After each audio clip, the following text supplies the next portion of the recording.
like prisoners. And but no, it used to be a jail, then it turned to a daycare center, and it's still there. I hope one day they restore it.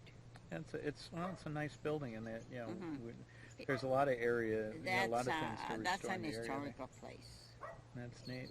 Well, what are some of the other buildings that are still there or that are missing that you can? Well, the Calaboose, that was a jail. Okay. That was a jail. They restored that. It's real pretty inside. I don't know what. It's like a civic center or what. Well, that's it's a little historical center that now for the Dunbar area. Yes. And I know we've talked with some people about with the Baptist Church there on MLK across from Now it. they're trying to restore that church. That's an historical building because it's been there ever since I can remember. And I'm trying to think of the other, because I know we were talking this morning about the old post office, and it's now the old post office. It used to be an old Catholic church. Okay. It was an historical books from, I think it's 63. And the post office, it used to have long steps, and it was down. That's what First Bank is. Okay. And that's, the building was, because I know Rodney had brought in some pictures. I still got that on the show. That was a beautiful post office. It was beautiful. It almost looks like something from Miami Beach or something. Yes. It's kind of an interesting. Beautiful. I like it because of the steps. Are there any other buildings that aren't here anymore that you remember? Not that I remember right up my top of my head, but if I do, I'll tell you. No, that's fine. Well, thank you for the time. Because we see each other. Well, Ms. Trini, thank you for the time today and for... Well, thank you for thinking about me. And like I tell the kids, in my age, I was nominated for a Woman of the Year and the... for LULAC, right? Chamber of Commerce. The Chamber of Commerce, The Spanish Chamber of Commerce. And I came in the second place. That was Saturday, and then my birthday, so everything has been going on in my age, but I like it. The attention doesn't hurt. That's good. Could I ask you a couple of questions about politics, what you remember back in the day?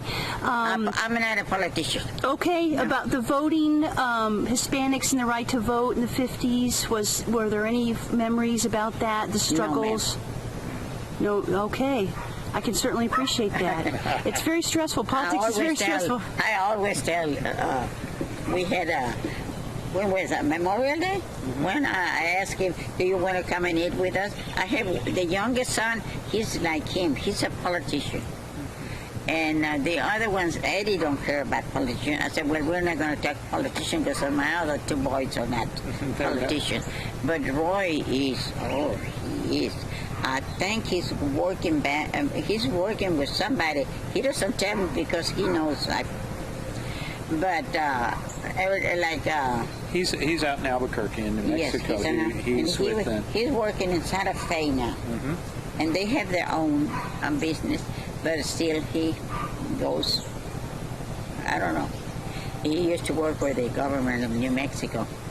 Now we were talking about when you were, because your parents came here, but you were actually born in Mexico. In Mexico, and when Jesse, my oldest son, was going to get married, my husband said, you can't go because I didn't have any papers. I have just a picture of my mother and father when they, in 1918, when they have to come back because that's when the revolution or something started.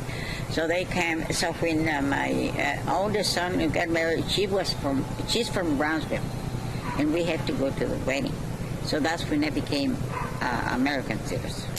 And they couldn't find my papers, so I had a hard time for a while because I had to prove where I went to school, where my father worked, and find some people that knew my father, and knew where they were coming from and everything.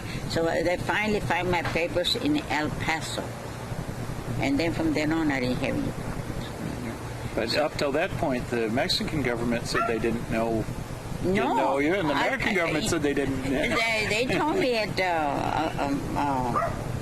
Eagle Pass, Petatitas, they said, don't go across to Miss Soto, because if you can go across, but you're going to have problems, they're going to let you. They're not going to let you. You're not an American citizen, you're not a Mexican citizen, you don't have any papers. Yeah. So my husband used to tell me, Thrine, I want you to get your citizenship papers because when I die, because they are veterans. They serve in the, one of them was a Marine, the other one was a Navy, and my husband was in the Navy, and Eddie was in the Army, Roy was in the Air Force. Everyone had different. And my husband used to say, when I die, you're not going to have any benefits at all because you don't have it. You're not Mexican, you're not American. Yeah.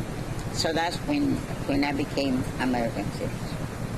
Glad to have that. And obviously, you're a very proud American citizen too. Yeah, thank you. That's,